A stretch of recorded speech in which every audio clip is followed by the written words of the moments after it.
Hi there, and welcome to the Mini Sculpting Super Show.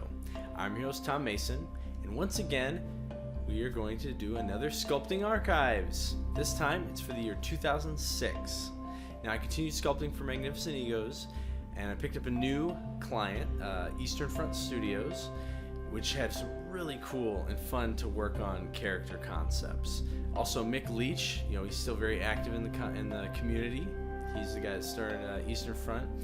And it was a neat time getting to work with him, and for somebody who's just so active in the industry. But the real feather in my cap for this year was the chance to work and sculpt for WizKids, making superheroes, which is what I built my whole artistic life on. I wanted to be a comic artist, I wanted to draw comics, I wanted to do comics. But as I got older and I realized that I was more into sculpting and miniatures and gaming and that sort of stuff, that still stuck with me. And so when I had the chance to actually sculpt some of these superheroes, it was very exciting. Well, let me show you what I did. The Mini Sculpting Super Show is powered in part by Sculptomo Toys. See everything they have to offer at sculptomotoys.com. 2006 was a really tumultuous year for me, but I got some really cool opportunities to work with some new companies, and the first one was Eastern Front Studios, who had actually seen a bunch of their miniatures by Gail Gaman a year before, or earlier in the year. No, it had been the year before, at Origins.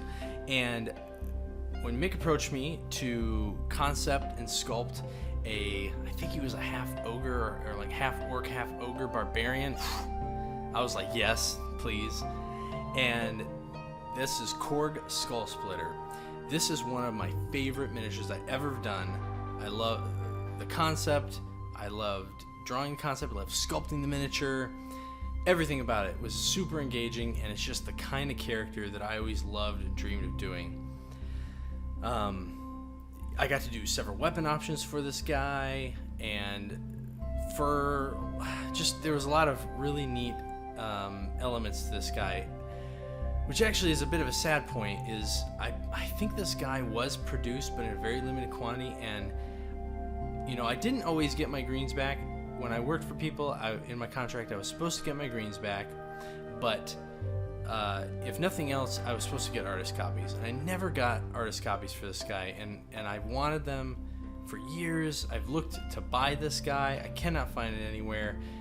And so that's one really sad part, because I would love to put this guy together and paint him. Unfortunately, all I have left are these pictures. Next up is the Storm Giant Conjurer for Magnificent Egos. This figure was huge, and this is another one that I I don't have the green, and I never got an artist copy, and I'm not sure how that ended up happening, because Magnificent Egos was always great about giving me artist copies of things, but I think this was during a pretty tumultuous time with them too. Things were winding down with them a bit.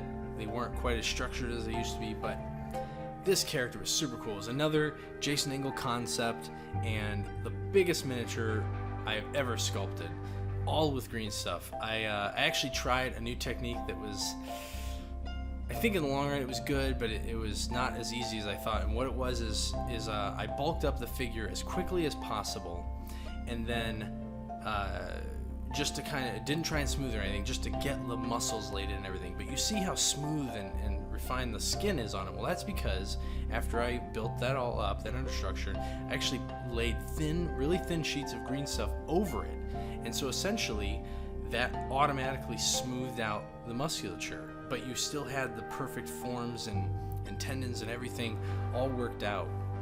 This guy took me a long time, and I think I found my old invoice for this guy, and I only charged them $600 for this sculpture, which I'm not sure how familiar everybody is with rates on miniatures back then or these days, but that was a steal, especially for how stinking long it took me to sculpt this guy.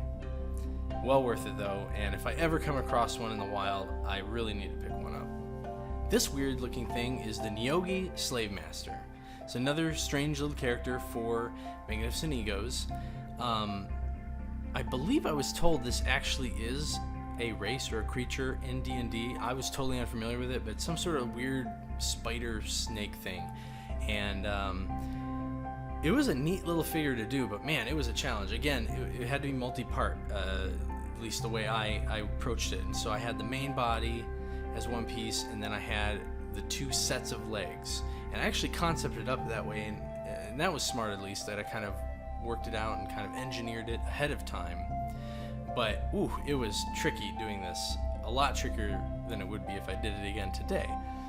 But I'm still pretty pleased with how it came out, and it's the sort of thing that I would never ever seek out to sculpt, but I'm glad I did, because it gave me a chance to reach outside my comfort zone and try something a little bit different. How many of you are familiar with The Gamers Movie by Dead Gentleman Productions? Well, I remember seeing these guys in their first movie at Gen Con. It would have been before this, obviously, because this figure is the monk from Gamers 2. Well, at that time, I knew they were working on it, but I didn't know anything about the movie. I was actually supposed to have an opportunity to go to a screening, but had a scheduling conflict, so I wasn't able to see that. But when I got the chance to sculpt one of the officially licensed Gamers miniatures for Magnificent Egos, I was all over it. I thought, it's a pretty basic sculpt. They didn't want a lot of flash or anything. It was just kind of like follow, try and just capture the character, and that's what I did. And it was really fun to be able to sculpt a guy that was just completely wrapped in kung fu, a kung fu gi kind of outfit. Because normally, almost everything I had done before that, there was always some bit of flesh or musculature to kind of focus on and hone in on. And this guy was completely covered, head to toe, and there wasn't. And since I was sort of going for a likeness, or at least the essence of the character, I couldn't, get really crazy and exaggerate. So it was neat and fun to have the opportunity to work on cloth, and then have my work be associated with something as big as the Gamers and that I really loved, which led to another really cool opportunity to work with another fella in the gaming industry. This is again for Magnificent Egos. They had the rights to produce Nodwick miniatures, and I sculpted PIFAN. Super fun comic. If you've ever checked it out, be sure to go online. I don't know if they're doing new ones. I haven't read them in a long time, but they're super funny. Great if you are into role playing. They're hilarious. So this miniature was the first time I had ever sculpted anything cartoony. Yes, my style could arguably be cartoony, but this is a cartoon. It's a flat comic strip. They're not trying to necessarily make proportions or perspective be 100% true. It's just all about capturing, the character and repeating it through the comic strips for the laugh. So that was neat to be able to work on a miniature that, isn't necessarily worked out in the round. But it was pretty quick to be able to do this sculpt, mostly because of the cartoony nature. And I actually can really see how it has influenced my style down the road to now, where I try and do more. I try and be a little more economic with my details and whatnot, and capture more of like the essence and the flow of the miniature, rather than just packing in as many little intricate details as I possibly can. So that was really cool. I got to do one more miniature for Eastern Front Studios, and this was for a line of characters for a line called Shadowport. And this was going to be a Shadowport wizard. It's kind of a dark, eerie role-playing world or setting they were developing, and I don't know who did the concept, but I really liked it. And it was a very cool wizard with some neat armor and stuff like that. And the biggest thing that I liked about this miniature, and probably the biggest challenge, was the crazy magic effect that he has attaching to his hand that goes zipping around him. I don't even know what it was supposed to represent in the drawing, but it was really fun to be able to do that. And unfortunately, this miniature was never produced, so I'm not sure how well that would have worked out. I would have loved to know that. I'm sure it would have been that magical effect would have, when it was cast, it would have kind kind of been flattened out, and you'd have to bend it back into place just because it was all over the place. But that's what they wanted me to do. They wanted me to capture that, and so I did it to the best of my ability. I just realized there's a theme with basically this entire year. I don't have an artist copy or a green for a single miniature that I did in 2006. Even these next two that I'm about to tell you about. Well, the reason I didn't get any greens or artist copies from the next two miniatures is because they were for a little company you might have heard of called WizKids. Yeah, I got to work on HeroClix. I was super stoked, and I probably would have done these for free. No, that's not true, because you should always be paid for your work. But I was blown away. I remember jumping up giddily, outside my workplace when I got the call or the email that I had two concepts. So the first one that I got to work on was for Marvel Boy. Pretty obscure character. I don't know how new or old he is or anything, but I was just psyched to be sculpting for HeroClix. Now, with that said, it was rough sculpting these. I kind of label this moment as the moment that, for whatever reason, however I was able to manage or work with green stuff before, I was starting to lose it. I don't know what happened. If it was where I was living, it was a lot hotter there, so I couldn't control the temperature, and I wasn't used to working in the material in that fashion, or if I was just stressed out about life. But I'm gonna say it, I think this figure sucks. I was really happy, really excited, but I really wasn't happy with how it turned out. But they accepted it. They were fine with it, which might not surprise people, because there's a lot of great sculpts for HeroClix, but there's also a lot of bad ones. And I'm actually not that disappointed that this one was never produced, which is why I don't have any artist copies. Although big companies like WizKids, for whatever reason, they don't provide artists with artist copies, typically, at least in my experience, which I always thought was kind of shameful. I can see not giving back the originals because they're big companies and they want to own everything they can, but to not even give an artist a copy of this cool thing they did if they want it, that's kind of cheap. But anyways, that's the way it is.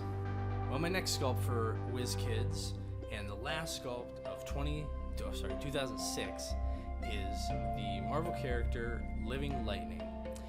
I felt much better about this character, but there was definitely things that I could have done better. I think the head's a little off, and maybe some of the other proportions just aren't quite there, but it definitely wasn't the train wreck that I feel the Marvel Boy miniature was.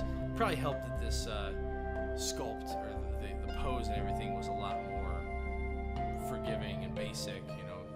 Didn't have to work out anything crazy. I should say this, one thing that was really nice, probably my favorite thing ever about working with WizKids and on HeroClix, was you did not have to do any engineering to the miniature. You didn't have to tab it, you didn't have to base it, you didn't have to cut it up if it needed to be 100 pieces. You just sent them the green, and they sent it to China, because China was going to cut it up however they were going to cut it up to work as plastic. And so that was extremely freeing. Fortunately, this miniature was never produced either. I'm not sure why. I don't think it had anything to do with my quality. It might have. I was never told, and I was hired again. So I don't think it was the quality. I think they actually ended up rerouting what set they were doing or what characters were going to be in the set overall, and they just didn't end up using these figures.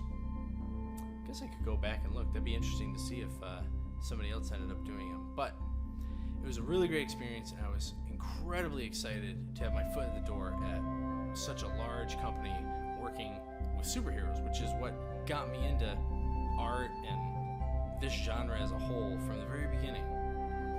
Man, I still remember just how elated I was to be sculpting for WizKids. It felt like it was the top of my career, couldn't get any better, couldn't feel any better. I don't think there's ever been a time, there's probably only been one other time that has topped that, and that was when I got the call to rejoin forces with MegaCon Games. But that's a story for another time. All right, thanks for watching. Feel free to leave a comment down below. And don't forget, above all else, keep sculpting.